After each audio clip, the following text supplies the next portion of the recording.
Buenas noches, esto es Zona Franca, yo soy Daniel Pacheco. Detrás de todos los diagnósticos acerca de la corrupción en este país está el problema de la justicia. La corrupción en ese sentido es tal vez el síntoma de un problema más fundamental, más profundo, el de la falta de justicia. Para ponerlo en términos gráficos, los corruptos pululan, tienen éxito en este país en la medida en que no hay suficientes castigos. Y la justicia en Colombia tiene problemas profundos, problemas bastante bien diagnosticados. Estos problemas son al menos tres a mi juicio. El primero, los jueces recibieron en la Constitución del 91 atribuciones electorales. Por ejemplo, la Corte Suprema de Justicia propone a uno de los candidatos a la Procuraduría, que luego es elegido en el Senado de la República. Por ejemplo, el Consejo Superior de la Judicatura escoge a los candidatos para integrar la Corte Suprema de Justicia. Esto ha creado una clientelización de la justicia, como cuando la reelección en la Procuraduría de Alejandro Ordóñez fue anulada porque él fue candidatizado por la Corte Suprema, mientras familiares de los magistrados que lo candidatizaron eran contratados en la Procuraduría de Ordóñez. Segundo problema, los magistrados no tienen quien los vigile y los castigue cuando cometen delitos. Hoy es el Congreso, a través de la Comisión de Acusaciones, que es bien conocida como la Comisión de Absoluciones. Esto tiene cuasi congelados, por ejemplo, los casos de magistrados como Gustavo Malo y Leonidas Bustos. Tercero, hay un problema con la administración de la plata de la rama de la justicia. Esto tiene que ver con la falta de idoneidad del Consejo Superior de la Judicatura, que a su vez es supremamente poderoso por las funciones electorales que tiene. Estos tres problemas bien conocidos ha sido imposible solucionarlos durante años, casi décadas, específicamente porque cuando el Congreso lo intenta y no fracasa como fracasó con la hundida reforma a la justicia del presidente Duque en esta ocasión, cuando tiene éxito, como en el gobierno de Juan Manuel Santos, la Corte Constitucional ha frenado los cambios porque sostiene que son inconstitucionales. Por eso, de nuevo en este país surgen voces que hablan de medidas extraordinarias para modificar la justicia, como una Asamblea Nacional Constituyente. Porque es que estos problemas de la justicia un poco técnicos se expresan en cosas que son sentidas por la gente común y corriente. Por ejemplo, mientras hoy en Estados Unidos el Grupo Aval es requerido para aclarar su papel en la sociedad con Odebrecht, en Colombia las investigaciones lideradas por la Fiscalía de Néstor Humberto Martínez, el exabogado de Sarmiento Angulo, sobre esto mismo, sobre la relación del Grupo Aval y Odebrecht, han sido, digamos que, lentas. Y la sensación de que la justicia es distinta para personas con plata y poder es tal vez lo que más corroe la confianza de los ciudadanos de que hay una forma de parar o incluso de mejorar los problemas de corrupción que padece este país. Aquí arranca Zona Franca.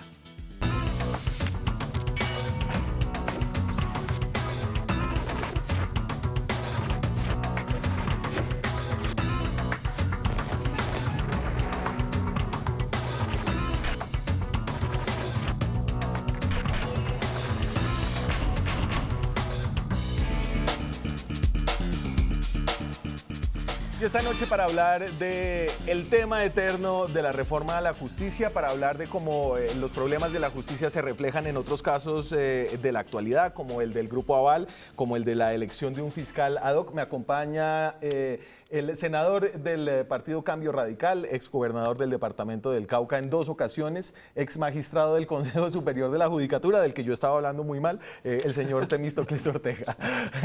Es un gusto tenerlo acá. Muchas gracias, Daniel. Muchas gracias.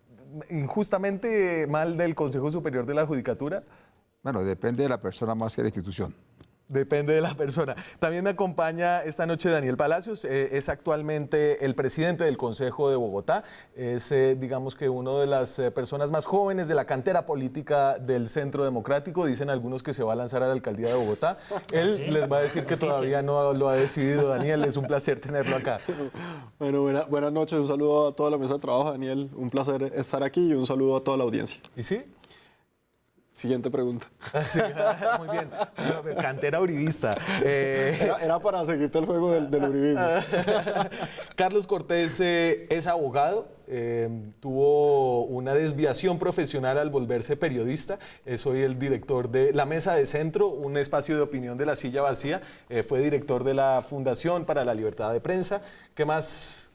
Bien. ¿Algo más, Carlos? No, está ahí todo bien, Daniel. Senador, concejal, un gusto estar acá y gracias por la invitación. Ganador del premio Simón Bolívar en opinión. En Opinión y televisión. análisis lo ganamos hace ya un mes y bueno, todavía estamos celebrando. Y ya repartieron. Ya empatamos con Navidad. Felicitaciones. Gracias. Felicitaciones. Precisamente por un tema relacionado con la justicia. Sí, hicimos una crítica sobre la cercanía entre una emisora y el fiscal general y pues es un tema al que le hemos venido dando cuerda y es un poco el fiscal general y ahora que aterriza en esta discusión del fiscal ad hoc también nos parece interesante y estamos ahí metidos. Martínez escribe con W. Sí, así es. Me lo vi. Estuvo bueno. Gracias. Y entonces, a ver, se hundió la reforma a la justicia que era tal vez una de las tres importantes de este gobierno. Un gobierno que arrancó con una ley de financiamiento que ya se aguó, con una reforma política que se ha modificado mucho, pero ahí está viva, y una reforma a la justicia que en cambio pasó a mejor vida, a no ser de que se reviva el próximo periodo. Otra vez estamos ante el fracaso de la posibilidad de reformar la justicia.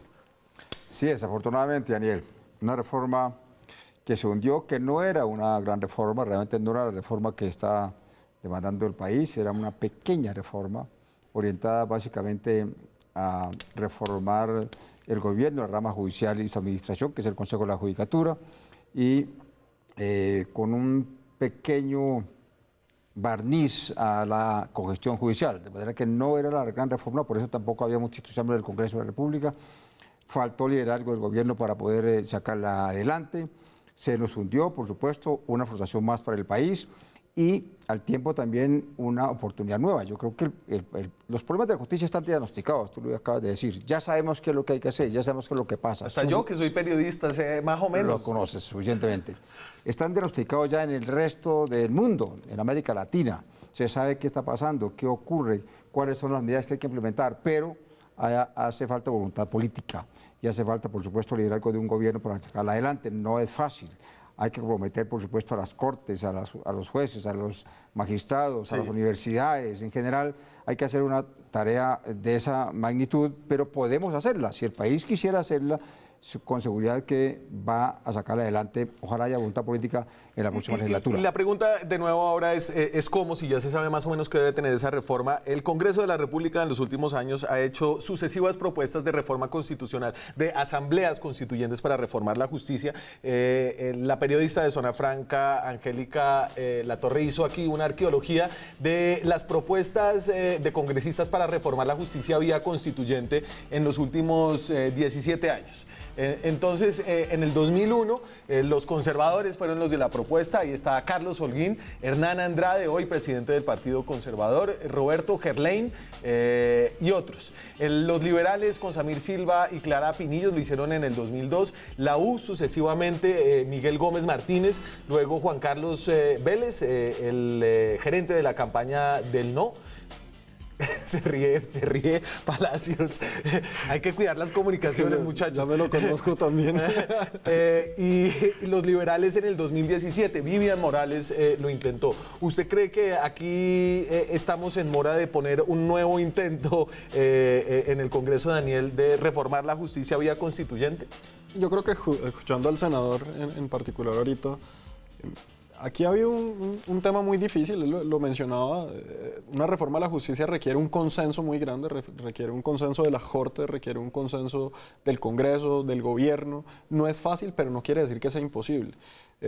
Aquí hay que seguir trabajando en eso. Yo esperaría que en la próxima legislatura haya mayor organización y sobre todo recoger los consensos que ya habían. Es que aquí lo increíble era que ya las Cortes también habían asumido unos consensos en algunos puntos y lo triste es que ese consenso, por ejemplo, unas reuniones históricas entre el Consejo de Estado y la Corte Suprema de Justicia en donde habían acordado algunos puntos que inclusive habían informado que estaban de acuerdo, que esa parte no salga. Entonces yo creo que aquí lo que hay que por lo menos partir de esa base en donde ya hay un consenso para comenzar a construir una reforma a la justicia en la próxima legislatura que se le pueda presentar. Aquí el mensaje no puede ser que al Congreso le quede grande o que al país le quede grande. O sea, aquí hay que buscar los consensos, hay que, como le decía el senador, pensar que si el país tiene la voluntad de hacerlo, se tiene que buscar los mecanismos para que se logre y obviamente hay que revisar ese liderazgo que se utilizó en ese momento. Carlos, ¿usted se acuerda que una de las primeras reuniones del presidente luego de, no sé si fue luego de su elección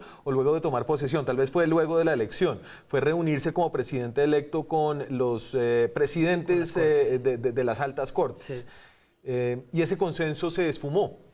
A mí me impresiona un poco que siempre terminamos en las reformas a la justicia, empezamos hablando de los temas que le importan a la gente y terminamos hablando de los temas que en general le importan a los congresistas y a los políticos. Entonces, ¿es como quién los juzga a ellos? Sí, siempre terminan ahí. Entonces, para la gente en general hay un problema claro que es pues, proteger la tutela, que finalmente se vuelve como la vía para poder tramitar una cantidad de conflictos que no se pueden resolver por otro lado.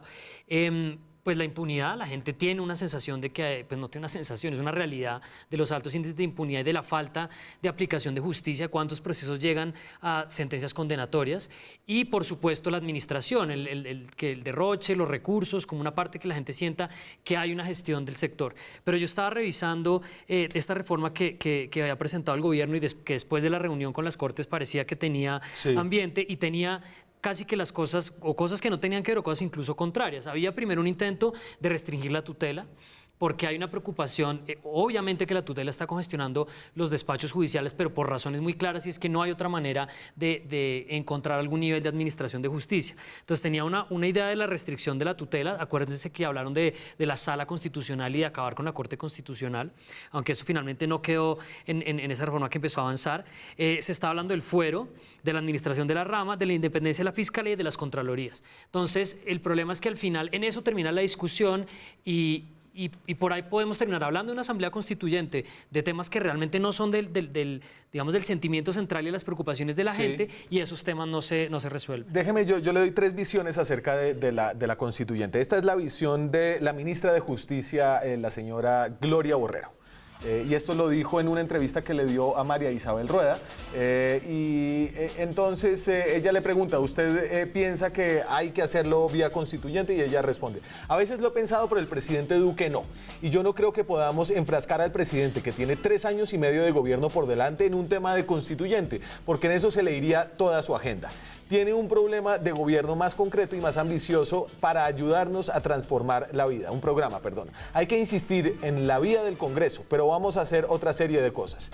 Sí nos faltó una estrategia de comunicaciones acerca del fracaso. Sin embargo, el presidente del Congreso, Ernesto Macías, ha expresado su gusto, o al menos la tentación de la constituyente. Definitivamente, dice el presidente del Congreso, no es posible tramitar vía Congreso verdaderas reformas a la justicia, ni política, ni ajustar los acuerdos de La Habana. Las presiones de las Cortes y otros intereses lo impiden. El presidente no debe descartar la convocatoria de una asamblea constituyente. Y termino con la posición de Gustavo Petro, el mayor líder de oposición que tiene este gobierno. Dice esto es de este año.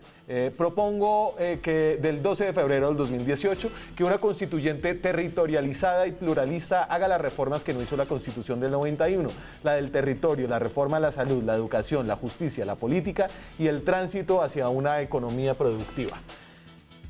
Entre esas 3, usted entonces, ¿dónde se para? Ninguna de las anteriores. Mire, una constitución es un pacto político de mucho fondo. Una constitución no es cualquier cosa. A mí me sorprende, ahora que estoy en el Congreso, que se sienta en su escritorio cualquier congresista y toma un papel y un lapicero y redacta un artículo de reforma de la Constitución, como si eso fuera pues una cosa como cambiarse de camisa. No, la Constitución es un pacto político muy serio, muy profundo, que solamente hay que reformarlo en determinadas circunstancias muy particulares, que son las que no tiene el país. Recuerden que la del 91 la hicimos para hacer un pacto político después de acuerdos de paz con diversos grupos alzados en armas. Yo creo que no es la salida. Además, en la cuarta política actual, para llegar al constituyente hay que pasar por el Congreso. Claro. Tiene que una ley aprobada por el Congreso convocar a una constituyente. De modo que ahí hay un obstáculo también muy complicado. Y con revisión de constitucionalidad. Y con revisión de constitucionalidad. Y un referéndum por eso, también. Seguramente, claro. Seguramente por eso la ministra dice pues, que ahí se enredaría el presidente en 3 años. Y eso puede tener razón. No, yo creo que la reforma de la Constitución se puede hacer. Hay que hacer ese esfuerzo, pero que el gobierno lidere ese proceso. Le repito, sabemos que hay que hacer. Eso está estudiado, pero estudiado enormemente, ¿no? Hay que hacer una reforma de justicia a partir del ciudadano. La justicia para el ciudadano. Evidentemente lo que decía hace un rato, esto es absolutamente cierto.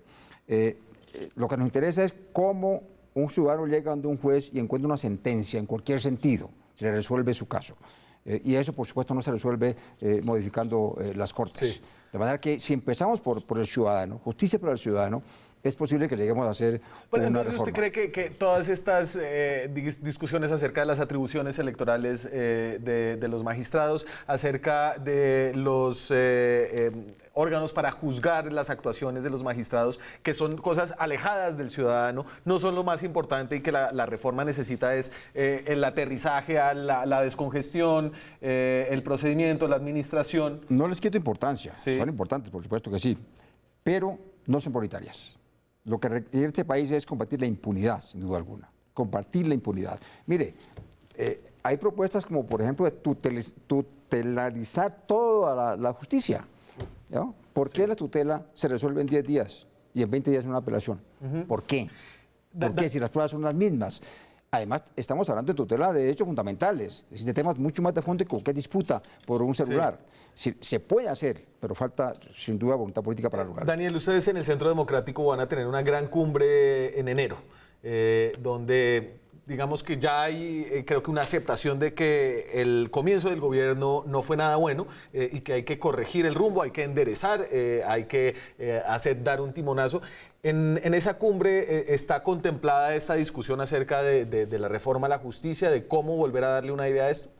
Mira, yo creo que, y parto de lo que decía ahorita el senador, lo primero que hay que entender es que la reforma a la justicia, y como lo decía Carlos, tiene que resolver el problema del ciudadano, que el ciudadano que quiere una justicia rápida, una justicia eficiente y una justicia a la que pueda acceder. Ahora, ahí hay unos temas que son de procesos que hay que mejorar para que sea más rápido, sea más ágil, pero hay otros problemas que son de fondo, que son estructurales. Sí. Que son estructurales, como lo hablabas tú al inicio, temas de si pueden elegir, si no deben elegir funcionarios, de quién elige a quién investiga a quién, y esos son temas estructurales del Estado. Y ahí es donde está concentrada la gran mayoría del problema de la reforma a la justicia. Claro, y ahí es donde surge el argumento de la Corte Constitucional de la sustitución de la Constitución que frenó la última reforma a la justicia. Ese es un argumento, cuando estudiaba Derecho siempre es un argumento medio raro cuando la Corte Constitucional dice, usted a través de un acto legislativo está cambiando la Constitución, entonces es inconstitucional, pero pues si estoy haciendo un acto legislativo para cambiar la Constitución... Sí, entonces es una discusión en la que nos podemos quedar, pero el tema es ese. Y es la que genera estos llamados de una Asamblea Nacional Constituyente. Pero en eso tiene razón la ministra. O sea, una Asamblea Nacional Constituyente es un proceso muy largo en el que además tiene que participar el Congreso. Entonces, donde no le hallo tanta razón tampoco al presidente del Senado, porque pues igual cualquier proceso, sea un referendo, sea una Asamblea Nacional Constituyente, pues tiene que tener participación del Congreso, entonces tendría lo mismo. Yo creo que en vez de decir que a través del Congreso no se pudo, más bien lo que hay que comenzar a cambiar el chip y hacer el liderazgo de decir a través del Congreso sí se puede.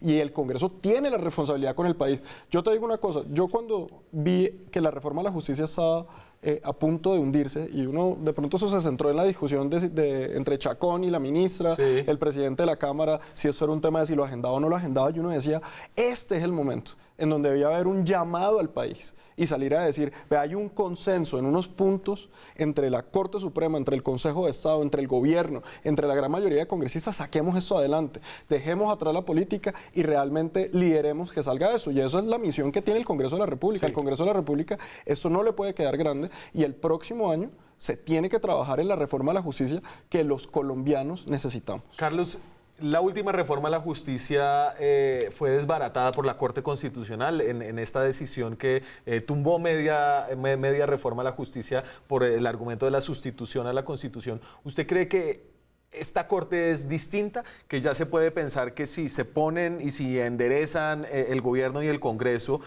su relación y se tramita una reforma, ¿esa reforma va a ser vista con ojos distintos en la Corte actual? Pues hay una cosa que también hay que tener en cuenta, es que muchas de las propuestas que se han hecho en las reformas a la justicia, en las propuestas de reforma política, también vienen de sectores que quieren modificar aspectos sustanciales de la Constitución. En la composición actual de la Corte Constitucional es evidente que ha habido ya varios cambios generacionales de magistrados o de fuerzas políticas que se sentían mucho más identificadas con la Constitución en su diseño original. Sí. pero no diría yo tampoco que sean fuerzas que necesariamente vayan a pasar por encima de un precedente constitucional y de un desarrollo que ha tenido el tribunal, y retomando lo que decía el senador, pues que no es tampoco tan sencillo. Ahora, para responder esa parte de la pregunta, yo pienso que sí ha cambiado ese pulso político. Y añadiría una cosa más, o ese pulso, digamos, de identidad, de ideología política que se refleja, digamos, en la manera como los magistrados asumen la interpretación de la Constitución.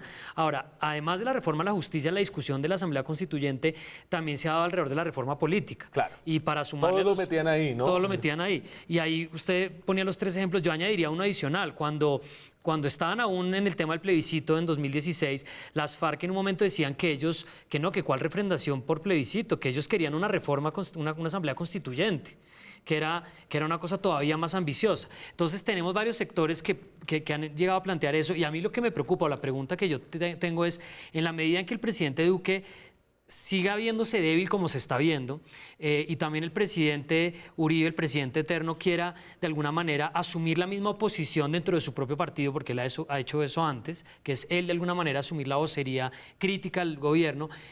¿Qué tanto van a apoyar esta teoría para decir que esa puede ser una manera de reequilibrar un poco la carga política o de salir ante un Congreso que hasta ahora pues tiene bloqueada la agenda legislativa? Es decir, ¿a usted le preocupa la apertura a una constituyente por todo lo que se pueda meter ahí en un momento de debilidad? Y ahí sí creo que no vamos a estar hablando de que conviene para reformar la justicia, de que conviene, que son las reformas que le convienen al país. Para mí sería una conversación muy riesgosa y sería un caos entrar a abrir esa puerta. Pero en eso hay que ser claro, por ejemplo, el presidente Duque frente al tema de la Asamblea Constituyente ha sido muy claro. Desde candidato a ahorita siempre ha dicho, y de hecho pues veo por eso es que la ministra lo parafrasea, en donde él ha dicho que eso es un proceso muy lento, un proceso muy demorado, un proceso que al final de cuentas tiene que pasar por el Congreso, que pues si nos vamos a echar un año debatiendo en el Congreso, pues hagámoslo de una vez con la reforma que se necesita. Lo más preocupante es que se sabe cómo empieza, pero no cómo termina. Exacto. Porque puede hacer cualquier cosa. Me voy a la pausa. Cuando regresemos, este tema de la justicia no es solo técnico, no es solo teórico, tiene consecuencias puntuales y las estamos viviendo ahora mismo en Colombia. Tienen que ver con el caso más grande de corrupción, al menos en tiempos recientes, el de Odebrecht, y su relación con uno de los grupos económicos más importantes del país. Ya regresamos. Seguimos en Zona Franca esta noche hablando de los problemas en la justicia colombiana que tienen mucho que ver con la corrupción, y el mayor caso de corrupción actualmente es el de Odebrecht. Algunos lo llaman el caso de corrupción más grande en la historia de este país. No estoy tan seguro, ¿no? Bueno, ¿Han habido tantos? Pero puede estar entre los puede más estar, importantes. Sin duda. Pues primero tenemos que saber de qué magnitud es. ¿Cuál es ¿cómo mide uno eso? ¿En términos de plata? ¿En términos de a quién vincula? ¿A quiénes ha tocado?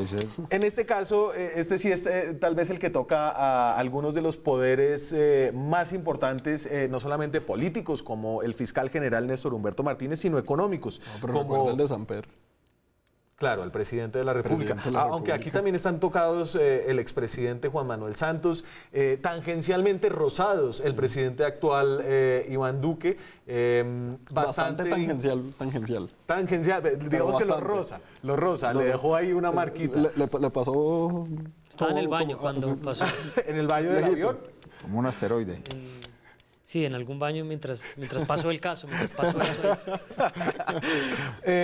Mire, esto es lo que decía Luis Carlos Sarmiento Angulo, el hombre más rico de Colombia, el fundador del Grupo Aval y su accionista mayoritario, en marzo del 2017, cuando le preguntaban sobre lo que sabía él, lo que sabía Aval de la corrupción de Odebrecht. Esto es de marzo de 2017. Nosotros no tenemos absolutamente nada que ver con eso. Aun cuando parezca una tontería, no se me van a reír con el comentario que vais a hacer ahora. Nosotros solo nos enteramos ahora. No. Y creo que estaba parafraseando a Juan Manuel Santos con "me acabo de enterar". Pero estaba diciendo lo mismo. Hoy el Grupo Aval saca el siguiente comunicado, y esto es lo que dice. Ya viene. El Grupo Aval, el grupo financiero más grande de este país. El Grupo Aval ofrece colaboración en la investigación que adelanta el Departamento de Justicia de los Estados Unidos sobre la Ruta del Sol 2. Grupo Aval ha informado al Departamento de Justicia de Estados Unidos, a través de sus abogados en Estados Unidos, que cooperará con la investigación del Departamento de Justicia, así como lo ha venido haciendo con otras entidades gubernamentales. El Grupo Aval toma muy en serio esta y cualquier otra investigación gubernamental que pueda seguir. Un dato relevante acá es que el Grupo Aval cotiza en la Bolsa de Valores de Nueva York, es decir, que se somete a la supervisión tanto del Departamento de Justicia como de los supervisores administrativos, como la Securities Exchange Commission, como la Superintendencia Bancaria de acá. Esto es serio. Lo que sucedió hoy fue requerido por el Departamento de Justicia porque aparentemente entonces no está claro para la justicia estadounidense cuáles son sus vínculos con Odebrecht en los casos de corrupción. Pues estamos en el mundo moderno, en el escenario de la justicia universal. Cualquier juez de cualquier parte del mundo puede juzgar a cualquier ciudadano de otro país si estima que hay violación de sus normas. Y si tiene la plata ya. Y además, en el caso pues, del Grupo Aval, evidentemente cotiza en la Bolsa de Nueva York y Odebrecht es también una empresa que cotiza y tiene negocios en Estados Unidos. De manera que las autoridades judiciales de Estados Unidos tienen toda la competencia para actuar en esta investigación. Yo en materia de investigaciones siempre conceptúo que hay que someterse a esas investigaciones. La justicia americana, por supuesto, es una justicia mucho más eficiente que la nuestra, mucho más rígida, mucho más rigurosa, y así como tuvimos conocimiento del caso de Odebrecht a partir de los hechos en la justicia americana, pues creo que nos acercamos por ese camino. Vamos a tener que está pendiente de noticias muy importantes de ese proceso que tienen mucha incidencia con lo que va a pasar también en los procesos judiciales en Colombia. Y entonces sería injusto decir que los vínculos de la subsidiaria del Grupo Aval Corficolombiana, que era la que tenía la sociedad con Odebrecht acá en Colombia, digamos que no han sido investigados del todo. Hay una persona que ya está imputada, que era el presidente de Corficolombiana, que es un señor que se llama José Elías Melo, que fue amigo personal y compañero de negocios del fiscal Néstor Humberto Martínez, cuando trabajaban juntos con Aval. Pero el caso de Melo se ha atrasado en sucesivas oportunidades y aquí estamos ante el fracaso de la justicia en el sentido en que los gringos van a llegar más rápido a algo, a exculpar o a inculpar al Grupo Aval que la justicia colombiana. Pues lo primero que hay que decir acá, además muy de acuerdo con lo que decía el senador, este es un caso global y a nosotros no se nos puede olvidar que el caso de Odebrecht no es un caso colombiano, eso es un caso de una investigación judicial de los Estados Unidos donde descubre una red que tiene muchos tentáculos de corrupción en muchos países del mundo. Y por eso no tiene ninguna sorpresa que sea Estados Unidos quien ha venido liderando este proceso y que de cierta forma, pues en su investigación de rango internacional, de rango global, sea quien ha venido identificando cómo todas esas platas se fueron moviendo. Porque algo que ha quedado absolutamente claro es que eso no es un tema de platas de Colombia, sino eso es un tema de platas que se han cruzado por diferentes fronteras, que pasa Brasil, Colombia, Perú, o sea, ojo, pero el caso colombiano países. Sí es bastante colombiano. No, a lo que voy este es un proceso grande en donde tiene mucha claridad que Estados Unidos esté liderando, digamos, de cierta forma el proceso, porque ese es el proceso macro, el proceso grande es ahí. De ahí viene una información que llega y toca a cada país. La pregunta es qué tan rápido va a avanzar el global y qué tan rápido está avanzando el local. Ahora, creo yo que del global... ¿Cómo se responde usted esa pregunta? Pero yo creo algo, que el global, a medida que ese global vaya dando resultados, por ejemplo, ese tema de Aval, en donde ya se vincula de cierta forma a una investigación, eso lleva a unas acciones en la justicia colombiana, porque lo que pasa ahí inmediatamente es que el FBI pues, comenzará a compartir esa información con la Fiscalía y eso pues, probablemente llevará a que se investigue más profundamente o se exonere o sea lo que termine diciendo eso. Pero lo que voy es que hay una liga directa, o sea, está ligado directamente esos procesos porque sin duda alguna el liderazgo de la investigación lo lleva a Estados Unidos. Yo creo que Estados Unidos esté metido, que Estados Unidos esté comenzando a vincular ciertos actores colombianos, va a obligar mucho más a la justicia colombiana a comenzar a avanzar a pasos más rápidos. Pues, Daniel, yo pienso tres cosas alrededor de esto. Lo primero es que es interesante que este anuncio, pues que además no sabemos si implica que el Grupo Aval sintió que hay pasos de animal grande y entonces están diciendo que lo van a hacer o simplemente es proactivamente, no tenemos idea de eso. pero se da en el contexto de la condena al asesor de campaña, al abogado de Donald Trump, por haber pagado un dinero durante la campaña. Y no me parece que sea irrelevante porque es como la comparación de un fiscal ad hoc, ahí sí, que está detrás de, esto fue una sentencia de un juez de un proceso ordinario, pero hace parte de un entramado más grande, donde la justicia norteamericana está demostrando que puede perfectamente acusar y meter en la cárcel a todo el anillo de un candidato presidencial. Entonces, como algo que a mí me parece que genera un contraste de un presidente, un candidato que después fue presidente, claro. Ese es el primer punto. El segundo es que no se nos olvide que el caso del fiscal anticorrupción Gustavo Malo en Colombia, se movió la fiscalía con el apoyo, digamos, el cubrimiento amistoso de algunos medios, quiso vender acá al fiscal Néstor Humberto Martínez la idea de que eso había sido realmente la fiscalía colombiana. Sí. Y a mí siempre me quedó la duda de que eso se movió porque en Estados Unidos había realmente una presión grande para que eso sucediera. Pero ahí hay como la versión de que ellos se lo habían inventado. Yo creo que se venía de una presión norteamericana muy clara. ¿Qué es lo que puede pasar de pronto acá? Y es que se termine moviendo más por la presión de la justicia gringa. Y la última cosa que me parece importante es que yo creo que tanto el gobierno como los empresarios, como el sector, digamos, dirigente de este país, no puede subestimar el estado de indignación y desconfianza que tiene para la gente el hecho de que el escándalo de Odebrecht no se mueva.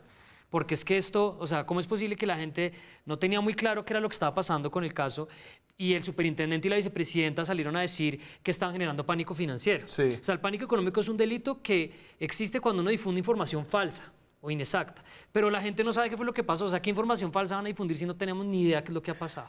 Y eso creo que es importante tener en cuenta acá. Senador, y recuerdo la última vez que estuve acá en este programa que hablamos de su papel en el Consejo Superior de la Judicatura para buscar detener las extradiciones de algunos jefes paramilitares bajo la idea de que el país debía tener soberanía en su justicia y que era importante que las víctimas colombianas y que los victimarios respondieran ante sus víctimas colombianas antes de salir a pagar crímenes por delitos de contrabando de un polvo blanco, que es la cocaína, que es lo que es el narcotráfico. Este caso vuelve a poner de presente esa falta de soberanía en la justicia colombiana.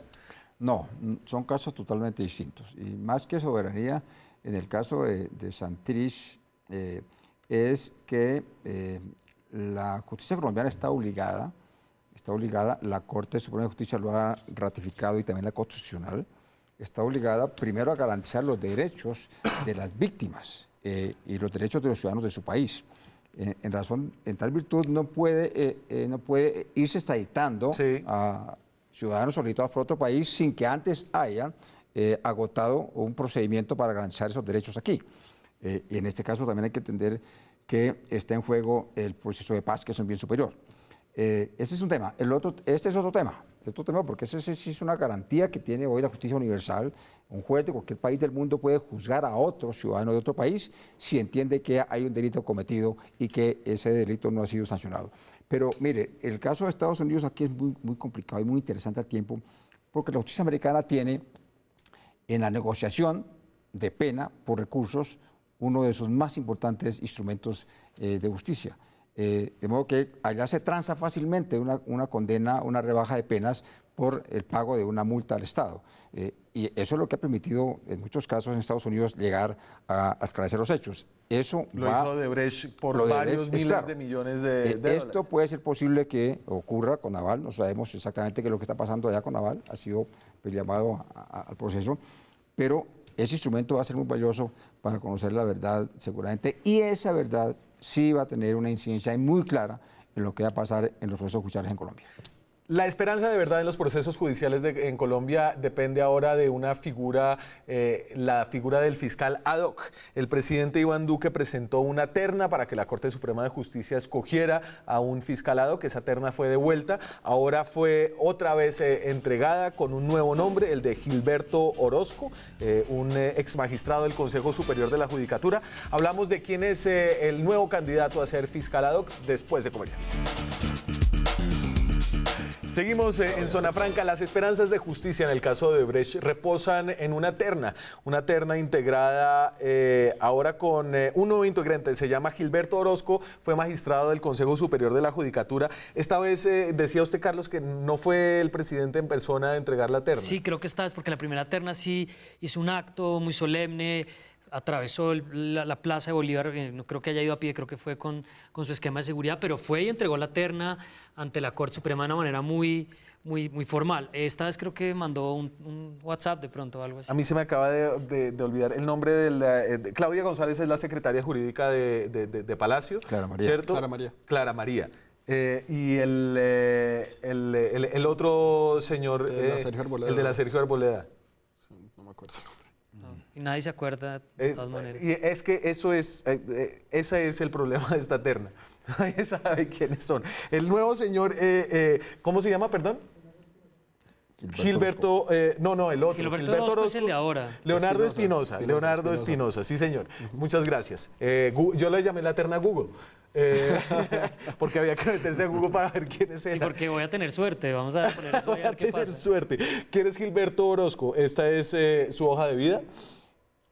Puede ser, puede ser. Mañana se reúne la Corte Suprema de Justicia en una sesión extraordinaria. 2013 estuvo en el Consejo Superior de la Judicatura, se opuso a la reforma judicial del gobierno de Uribe, sonó como candidato para la terna conservadora para la Fiscalía del 2005, nombrado viceministro de Justicia bajo el mando de Fabio Valencia Cosio en el 2008 y en el 2012 participó en la decisión que negó la demanda para tumbar la entonces contralora Sandra Morelli.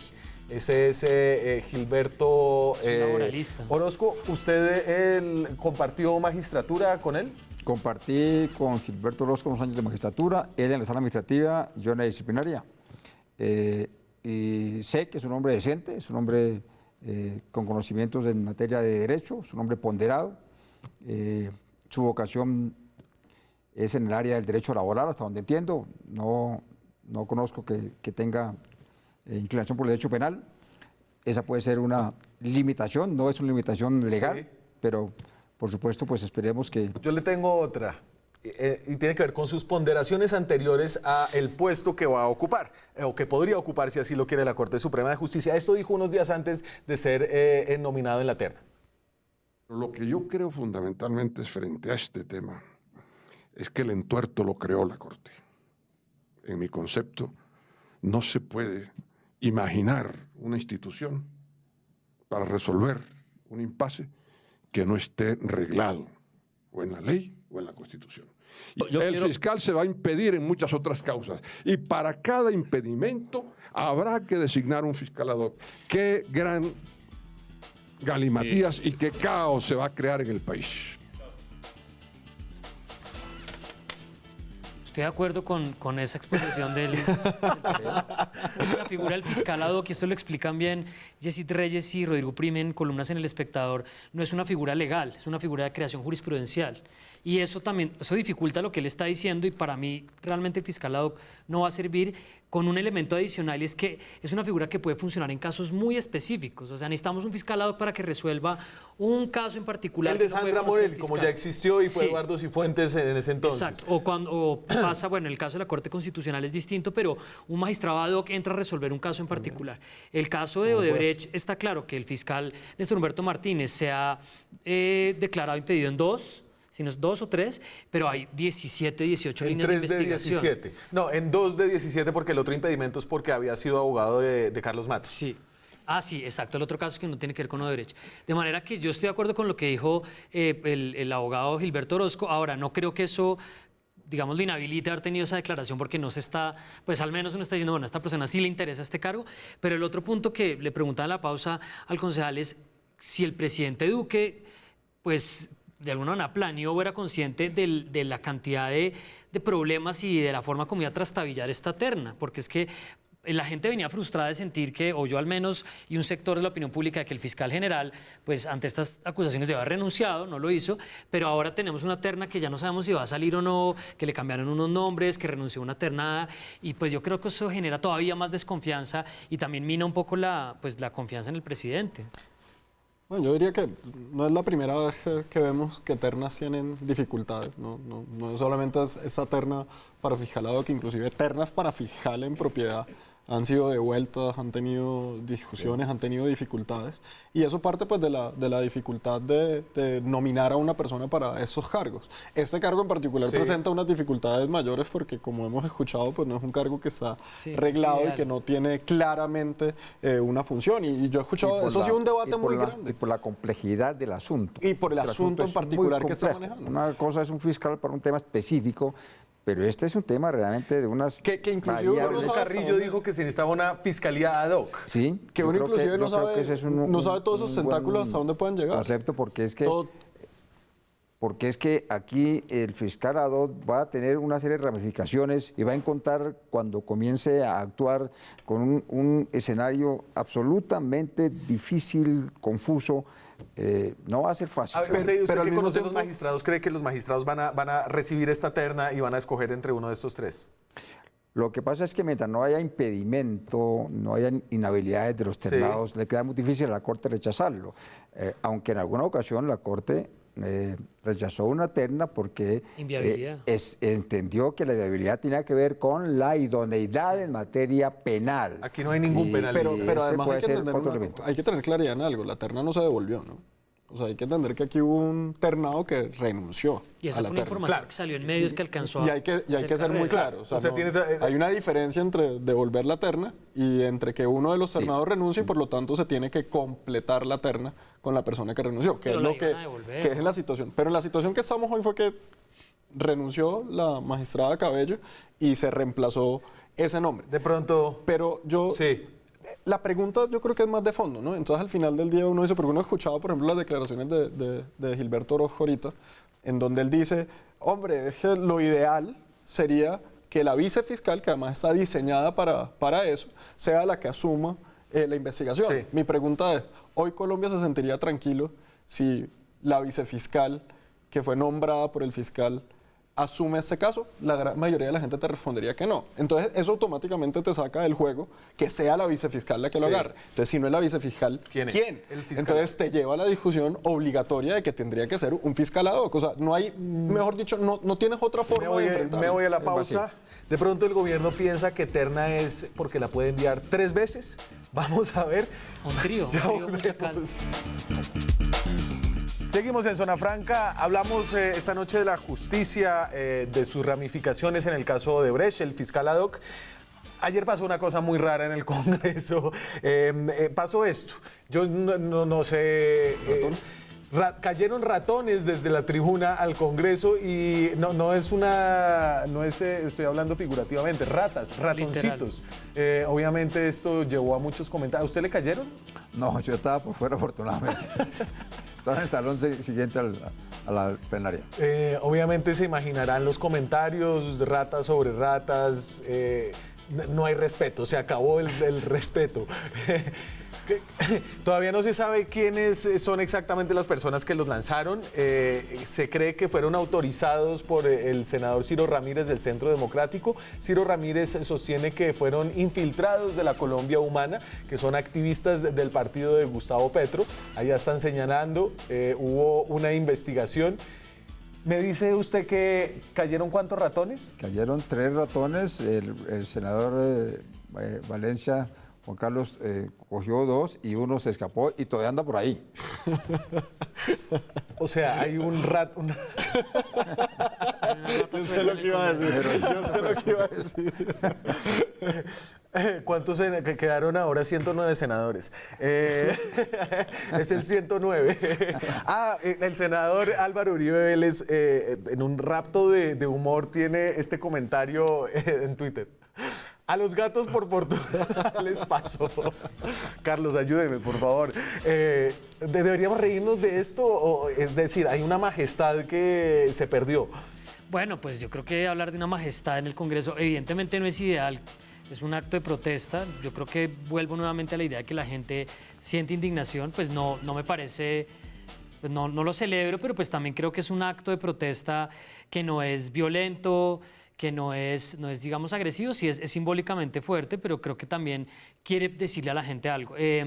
Me parece también importante que se estaba haciendo en ese momento un debate, se está hablando del magistrado Gustavo Malo y no se pudo tampoco, o sea, creo que el momento en el que cae eso también es importante y la cantidad de confusión que tiene la gente alrededor de cuáles son estos últimos días del Congreso. Y bueno, también ahora nos cayeron ahora los ambientalistas diciendo que cómo es posible que maltraten a los animales y los tienen en el Congreso, pero yo creo que realmente el maltrato es para el que queda por ahí suelto. Ese sí está maltratado, el 109. Temístocles, usted es nuevo en el Congreso. Sí, yo soy nuevo en el Congreso. Soy nuevo. O sea, usted tiene un recorrido largo por la vida pública, gobernador, magistrado. Viceministro de Justicia. Uy, pero eso sí, como en los 80s, ¿o no? Eso fue en el año 88, 89 con el presidente Barco. Su sensación en el Congreso, llega usted a una institución desprestigiada. ¿Qué se siente un poco? Esto parece que es como más que es un síntoma de algo más profundo que hay en la sociedad colombiana con respecto al Congreso. Por supuesto, pues es claro, lo acaba de decir Carlos. Y con la política en general, ¿no? Es la sociedad colombiana y buena parte del mundo, pues no creen los políticos, no creen la política, tiene el peor concepto de ellos. Y este es un acto que reafirma ese concepto. Pero por supuesto no es un acto pues, para aceptar, es un acto reprochable. No es esa la manera pues, de expresar su protesta con lo que está pasando allí, ni con los que hacemos parte del Congreso. Ni con los ratones. Además, ni con los ratones. Es expresarle por todos lados, por donde lo mire, ¿no? Pero bueno, eso ha pasado en el país. Lo importante es que el acto, pues, en medio del reproche, sirva también para un poco estremecer al Congreso. Mire, estamos sacando legislatura, no ha habido ningún tipo de proyectos importantes en 4 meses. La sociedad entonces tiene un mensaje absolutamente negativo de eso y eso hay que modificarlo, porque si no... Sobre todo porque la parálisis se debe, y esta es una de las explicaciones más recurrentes, a la falta de mermelada de puestos en el gobierno, de cupos indicativos.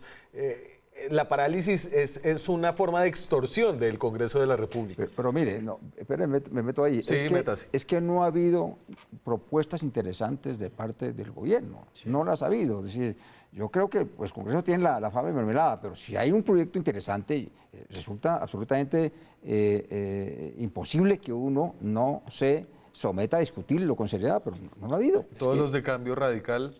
Nosotros hemos propuesto, sí. El Cambio Radical, Vargas y La Cuña ha sido el partido que más propuestas ha hecho en los temas más importantes. Reforma tributaria, reforma a la justicia, reforma a la salud. Contra el maltrato de los animales. Reforma a la salud.